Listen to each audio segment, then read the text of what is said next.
Assalamualaikum warahmatullahi wabarakatuh. Alhamdulillahi bi ni'mati tatimmu sholihat wa bi fadlihi tatanazzalul khairat wal barakat wa bi taufiqihi tatahaqqaqul maqasid wal ghayat.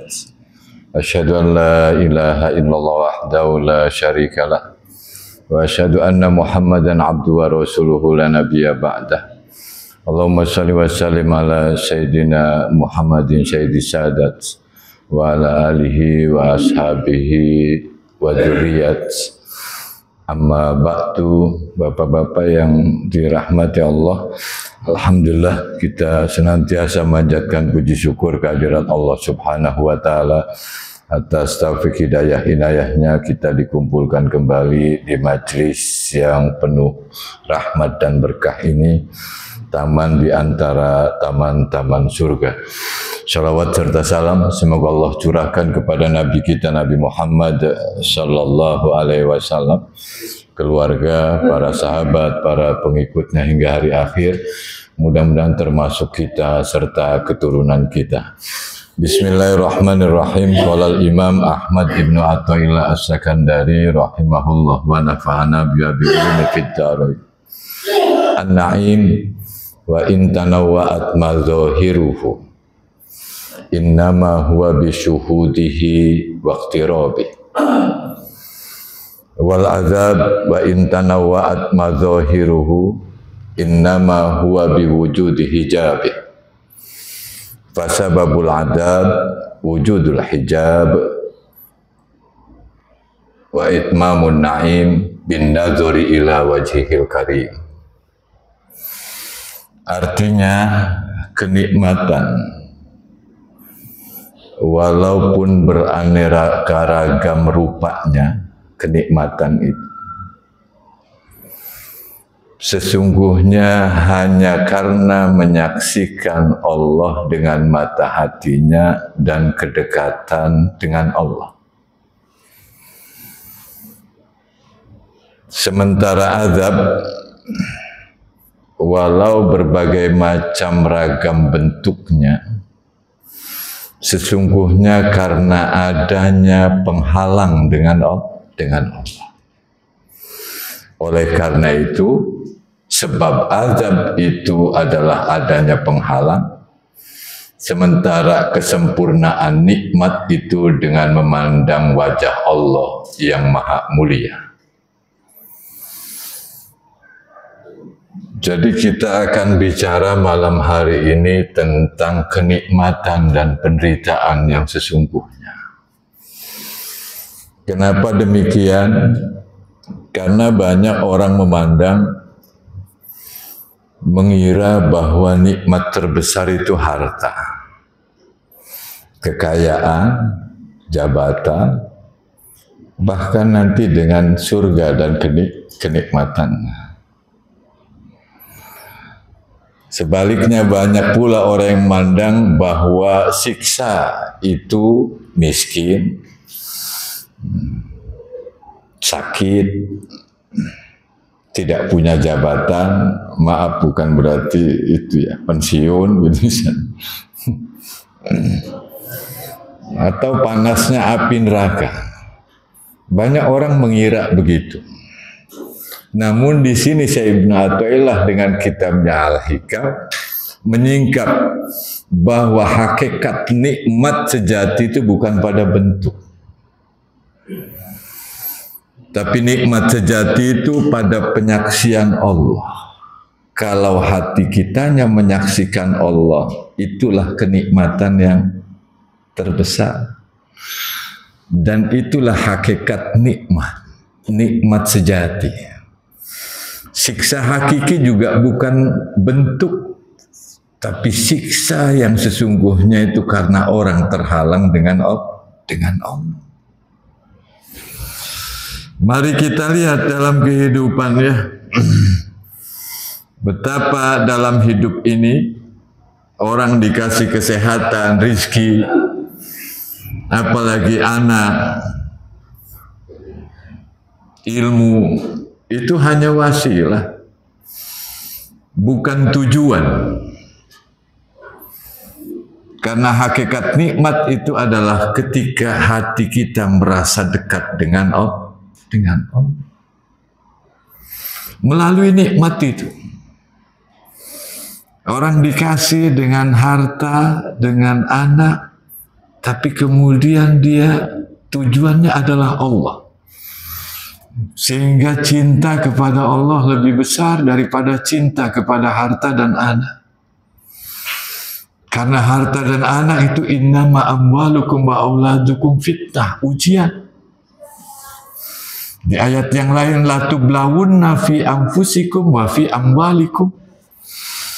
Kalian pasti diuji dengan harta dan diri kalian semua. Ini pasti diuji. Sehingga kenikmatan yang sesungguhnya adalah ketika kita ingat Allah saat kita misalnya mendapatkan nikmat, kita miliki putra, mendapatkan harta. Ini jadi wasilah, perantara bukan tujuan. Karena kedekatan dengan Allah adalah nikmat paling agung. Karena itu bukan banyaknya harta, tapi hati yang berkecukupan dengan Allah. Rasul menyatakan laisal ghina bi kasratil arad walakinnal ghina nafas. Kaya yang sejati itu bukan banyaknya barang-barang, tapi kaya yang sejati itu adalah jiwa yang kaya, yang selalu sambung dengan Allah yang maha kaya, sehingga dia tidak merasa kekurangan sedikit pun. Itu kekayaan sejati. Ginan nafas, kayanya hati itu. Bukan sehatnya badan, tapi sehatnya hati dalam iman. Bukan umur yang panjang, tapi umur yang berkah, dipenuhi dengan ketaatan kepada Allah.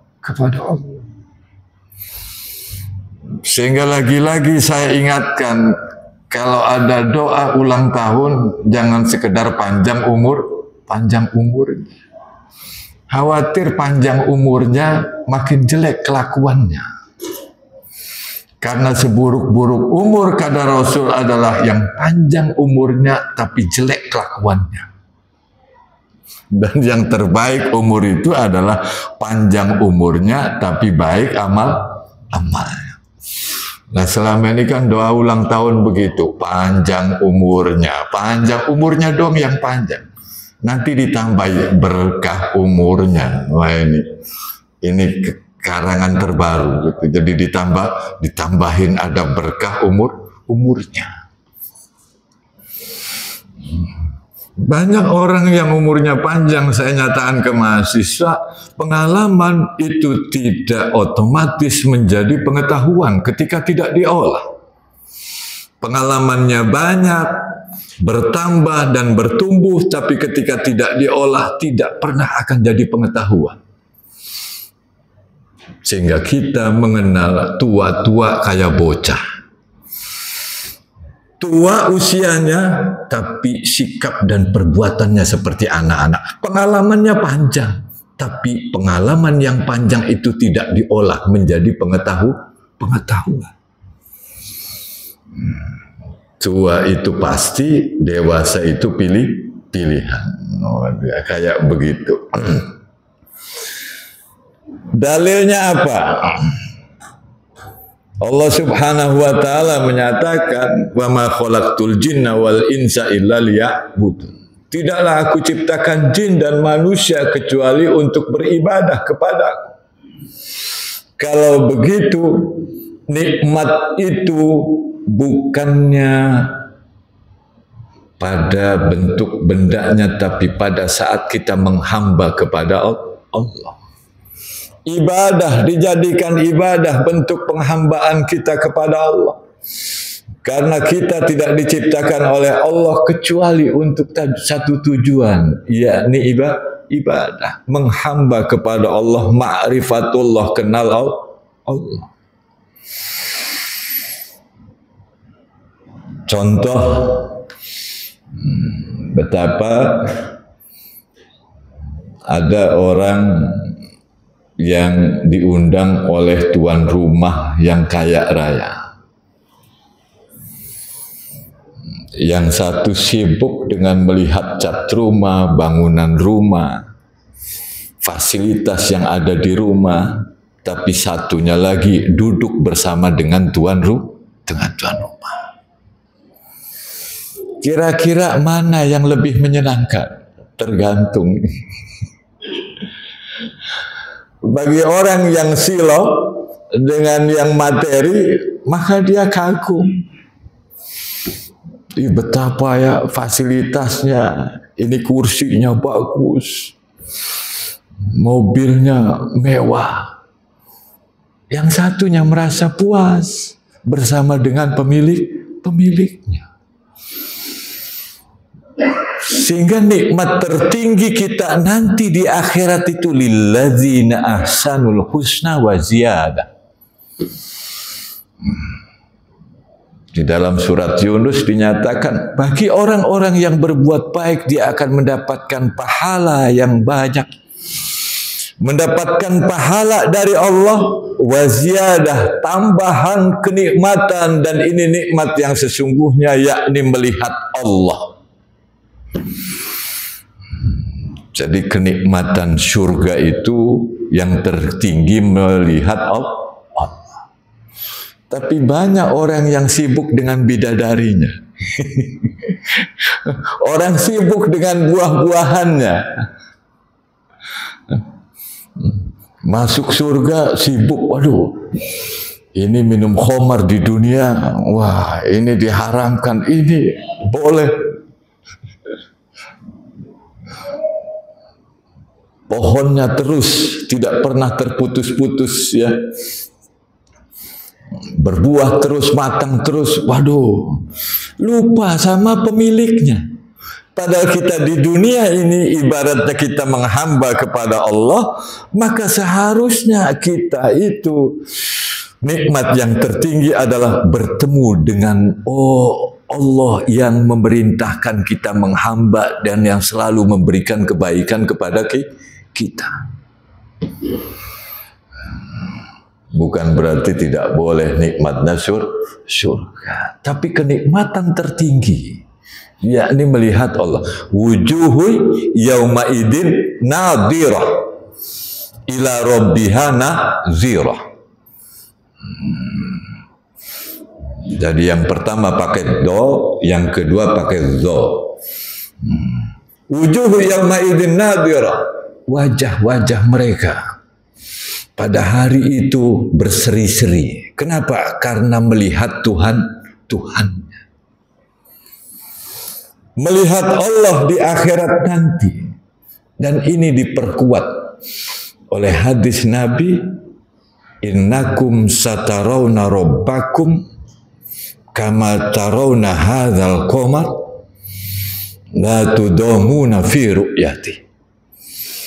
Kalian semua akan melihat Tuhan kalian seperti melihat bulan ini. Karena waktu itu Rasul sedang melihat bulan. Tidak terhalang kalian semua melihat Allah. Itu hadis muttafaqun alaih. Ini akidah ahlu sunnah wal jamaah, bahwa nanti di akhirat kita akan melihat Allah subhanahu wa ta'ala dengan mata kepala kita. Persoalan bagaimana kita melihatnya jangan pernah tanya. Nanti yang penting hasilnya. Karena ini janji Allah subhanahu wa ta'ala. Sehingga ketika kita dari sekarang selalu menyaksikan Allah, maka itulah sesungguhnya kenikmatan yang sesungguhnya. Dan ketika kita melupakan Allah, itulah siksa yang sesungguhnya. Karena itu hakikat siksa itu beragam ya.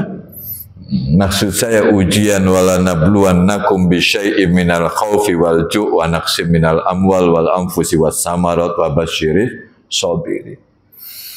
Kami uji kalian dengan sedikit rasa takut, lapar, kekurangan harta, jiwa, buah-buahan. Berikan kabar gembira terhadap orang-orang yang sabar. Bahkan sampai nanti siksa neraka. Pertanyaannya, apakah hakikat siksa itu bentuk-bentuk itu atau karena orang terhalang dengan Allah?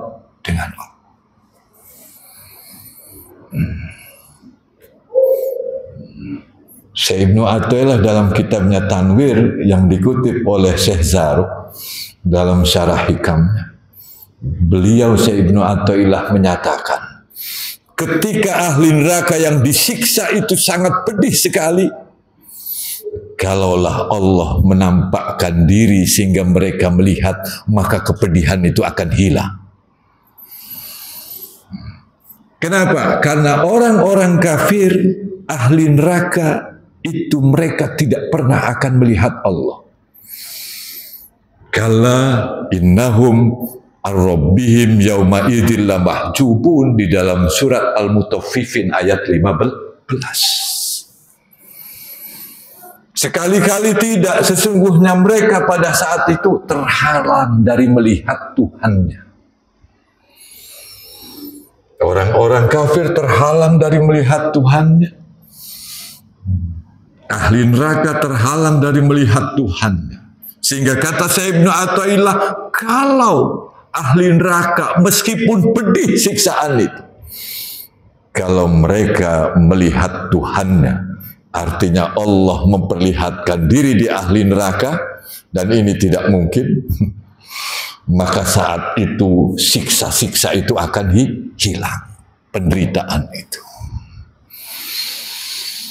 Bapak-bapak yang dirahmati Allah Subhanahu wa ta'ala, karena itu hakikat siksa itu terhijab dari Allah.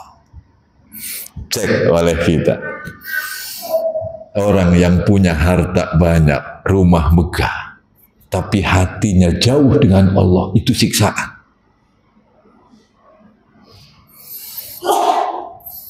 Ada orang nyari gubu-gubu di gunung, di pesawahan, padahal rumahnya mewah, katanya nyari ketenangan. Padahal Allah tidak usah dicari keluar, lihatlah ke dalam hatimu, engkau terhalang dengan Allah atau tidak. Kalau terhalang dengan Allah, tempat apapun, maka seseorang tidak pernah akan mendapatkan kenikmatan. Banyak orang yang kaya raya terjun payung dari apartemen. Oh, terjun payung maksudnya bunuh diri. Harta melimpah, rumah mewah, megah, kendaraan megah, tapi ternyata hampa hatinya. Tidak ada ketenangan. Kenapa? Karena dia terhalang dari Allah. Jauh dengan Allah. Inilah siksa yang sejati. Dan nanti di neraka, maka ahli neraka orang kafir itu tidak bisa melihat Allah.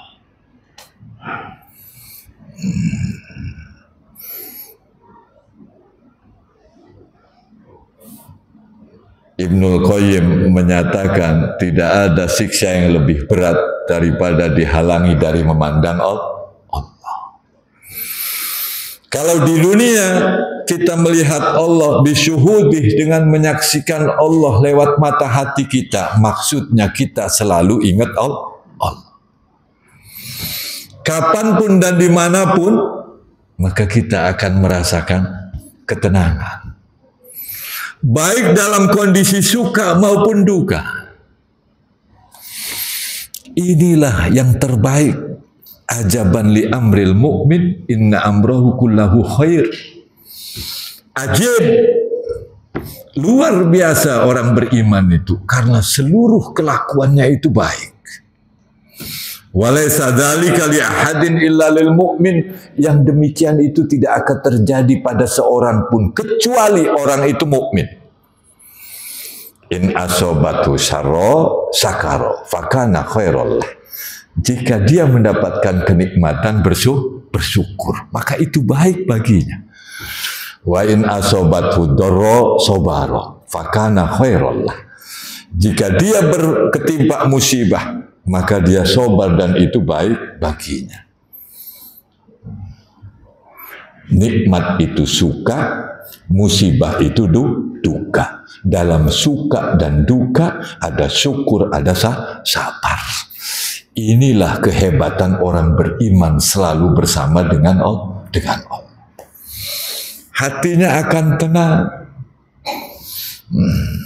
Dikasih musibah karena yang diingatnya adalah Allah yang maha dicintainya, maka dia tenang. Orang dikasih nikmat karena lupa sama Allah, jauh dengan Allah, maka akan sengsara hatinya. Siksa bagi dia. Orang yang sakit jangan menganggap bahwa dia sakit parah lalu kemudian betapa tersiksanya bapak itu. Belum tentu. Karena diriwayatkan di Sarahika Ibnu Abbad Ar-Rundi, ada orang yang sakitnya parah. Sampai kemudian maaf buang airnya juga pakai selang. Ketika ditengok oleh sahabatnya atau saudaranya, ternyata sahabat atau saudaranya ini menangis. Yang sakit parah ini ngomong, kenapa engkau menangis? Dijawab oleh sahabat atau saudaranya itu, saya melihat kamu betapa menderitanya. Siapa yang menderita? Kata yang sakit itu. Karena ini yang sudah dikehendaki Allah yang saya cintai, maka saya ridho terhadap sakit ini. Luar biasa. Kita mah belum nyampe levelnya sampai situ itu. Sakitnya parah. Orang yang melihat itu penderitaan, siksa. Tapi ternyata bagi orang itu bukan siksa. Apapun yang dikehendaki oleh yang dicintainya, saya senang. Karena sakit ini sudah takdir Allah, berarti dikehendaki oleh Allah, maka saya pun senang. Senang itu bahasa agamanya ridho dengan ketentuan Allah. Kan begitu ya. Sama seperti bapak-bapak mudah-mudahan sampai sekarang. Jangan sampai sudah punya cucu, cinta kasih sayangnya hilang. Padahal mawaddah warahmah itu harus terus. Gitu. Sama ketika saling mencintai, meskipun dicubit sampai biru, karena yang cubit itu yang dicintai, maka ketawa ketiwi. Biru di sini, kenapa? Karena yang melakukan itu adalah dia yang dicintai. Sehingga dia ridho meskipun biru gitu ya. Cubitan istrinya yang tercinta. Kira-kira kalau dicubit sekarang, jangankan dicubit, dicowel aja.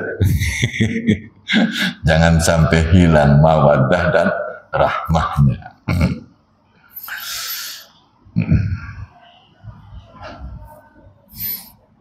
Jadi orang kaya raya punya segalanya tapi terhijab dari ketenangan hati, akhirnya gelisah, bunuh diri dan frustasi. Ini hati-hati ya. Jadi ini hanya gambaran kecil daripada siksa yang hakiki. Karena siksa yang sebenarnya itu adalah terhalang dari Allah. Jadi sebabnya azab siksa itu adanya penghalang dari Allah. Sebabnya kenikmatan karena dia memandang Allah lewat mata hatinya. Dan nanti nikmat tertinggi kita bisa melihat Allah secara nyata. Seperti melihat bulan.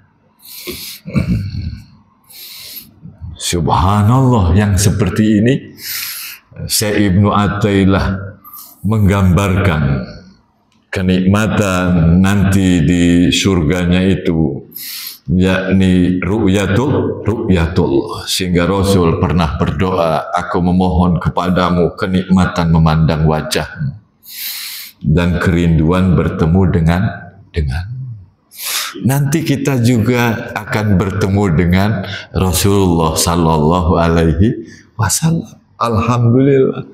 Innaka ma'aman ahbabta, sesungguhnya engkau ya Rasul akan bersama dengan orang yang kau cintai.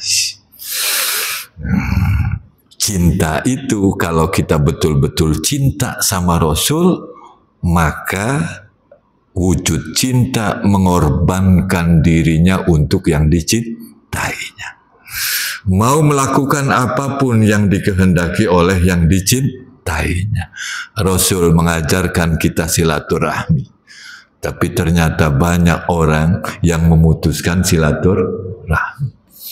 Rasul mengajarkan agar kita berkata yang baik, tapi betapa cemoohan, celaan keluar dari mulutnya. Betulkah ini cinta? Jangan-jangan ini cinta palsu. Sehingga bertepuk sebelah tangan. Bukan cinta yang sejati. Di bulan Maulid ini kita cinta sama Rasul itu melakukan apapun yang dinyatakan oleh Rasulullah Sallallahu Alaihi Wasallam, sehingga nanti kita akan melihat Rasul, akan melihat Allah Subhanahu wa Ta'ala.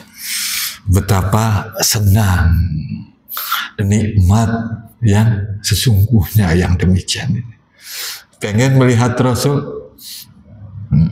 Pengen? Ya, bukan sekedar mendapatkan syafaat, tapi kita memandang Rasul yang sangat cinta terhadap kita. Tapi cintanya kemudian kadang kita tidak balas. Akhirnya bertepuk sebelah tangan. Kita ingin memandang wajahnya yang penuh dengan kelembutan, pandangannya melelehkan dan meluluhkan. Begitu lembutnya ya pandangan Rasulullah Sallallahu Alaihi Wasallam, sehingga di bulan Maulid ini izinkan ya Rasulullah, saya ingin mencintaimu, izinkan kami untuk mencintaimu dan terus-menerus, bukan hanya bulan Maulid ini. Dan nanti puncak tertingginya yakni ketika kita melihat Allah Subhanahu wa Ta'ala, ru'yatullah, tidak terhalang sama sekali. Abu Darda pernah menangis. Apa yang membuatmu menangis? Ia menjawab, aku menangis karena membayangkan hari ketika Allah berfirman kepada penduduk surga, aku ridho, aku tidak marah lagi.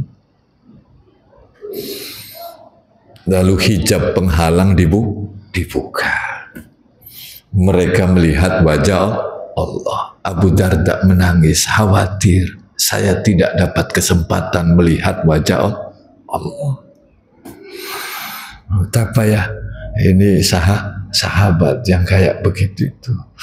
Pernahkah dalam doa kita ingin melihat Allah? Kan itu bagaimana menghidupkan kenikmatan di dunia ini agar kita menyadari akan kenikmatan yang ada di dunia ini.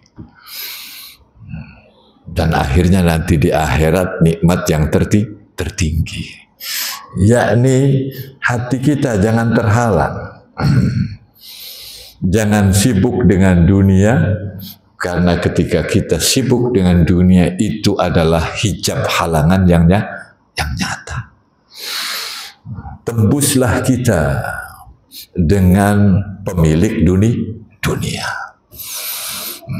Sehingga kita cinta dunia semata-mata karena kita cinta Allah. Karena hijab itu bukan hanya di akhirat, tapi juga di dunia ini.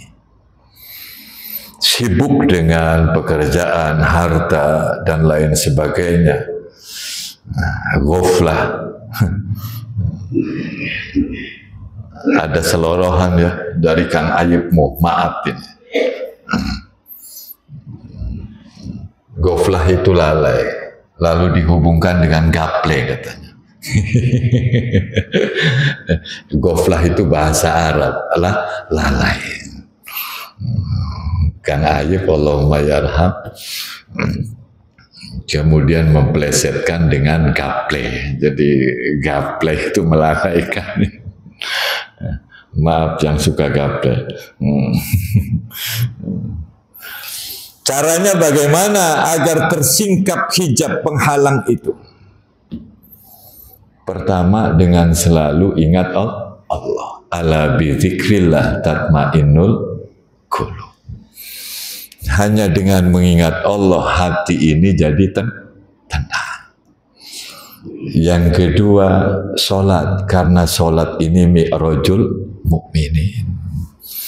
Kita bertemu dengan Allah. Munajat kita dengan Allah subhanahu wa ta'ala. Sholatnya yang khusyuk, qad aflahal mu'minun alladzina hum fi sholatihim khosyi'un. Sungguh berbahagia orang beriman yang sholatnya khusyuk.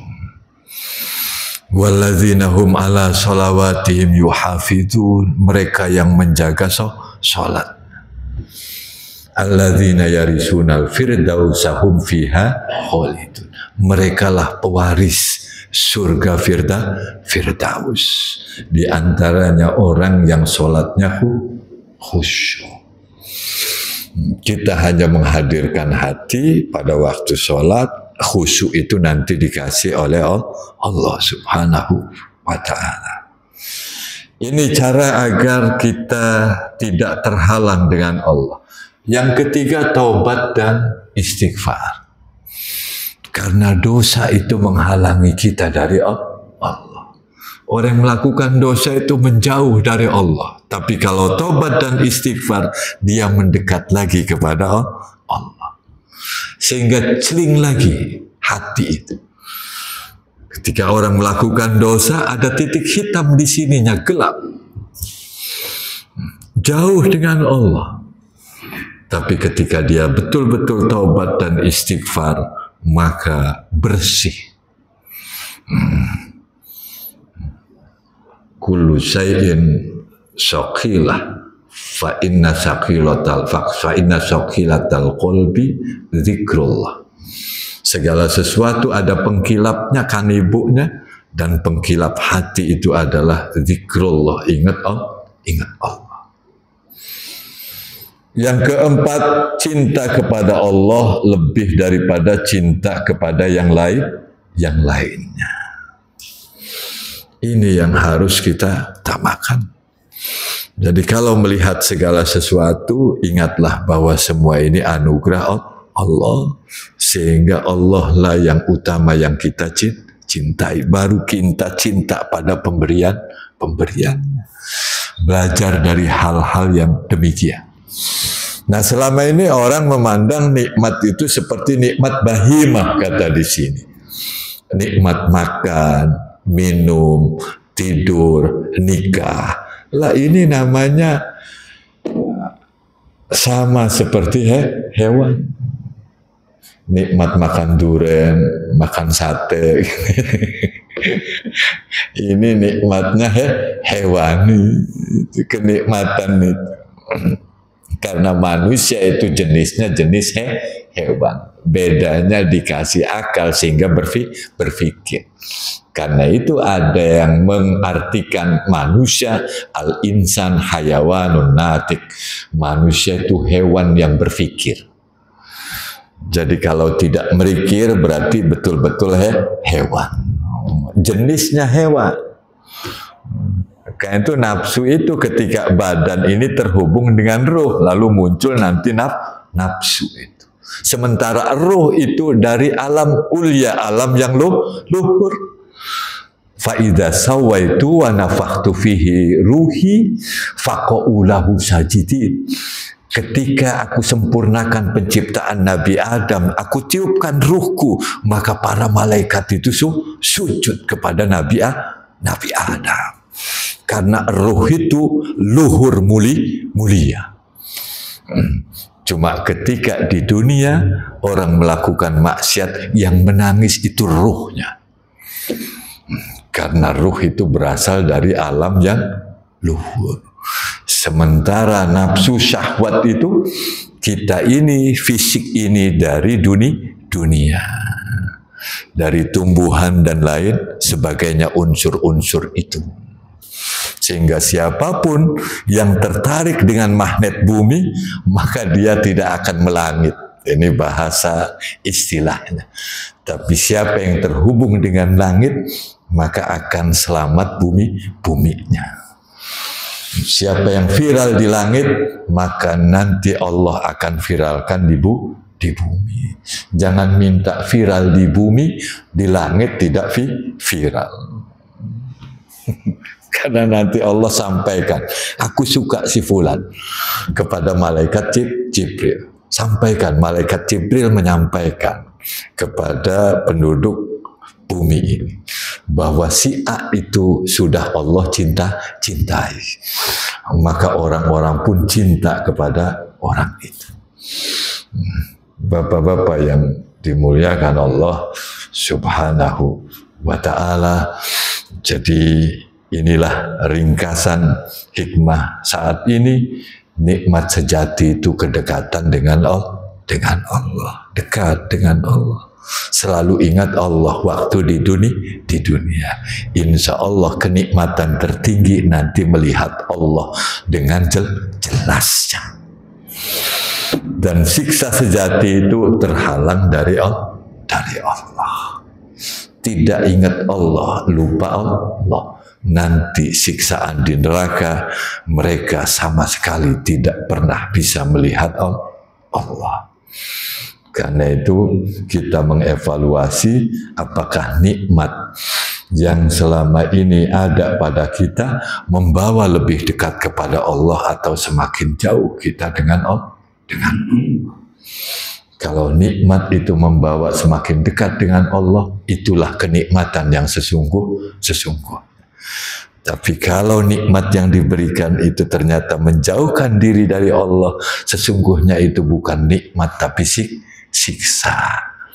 Disebut istidraj. Karena itu mari kita semua memohon agar Allah berikan kenikmatan kepada kita untuk selalu mengingatnya, dan akhirnya Allah berikan kesempatan kita memasuki surganya dengan memandang Allah tanpa ada penghalang. Mudah-mudahan Allah Subhanahu wa ta'ala menjadikan kita tergolong orang-orang yang mendapatkan bukan hanya kenikmatan di dunia, tapi kenikmatan tertinggi ru'yatullah, melihat Allah di surganya nanti. Amin ya rabbal alamin. Kita tutup dengan doa kafaratul majlis. Subhanakallahumma bihamdika asyhadu an la ilaha illa anta astaghfiruka wa atubu ilaik. Mohon maaf. Wassalamualaikum warahmatullahi wabarakatuh.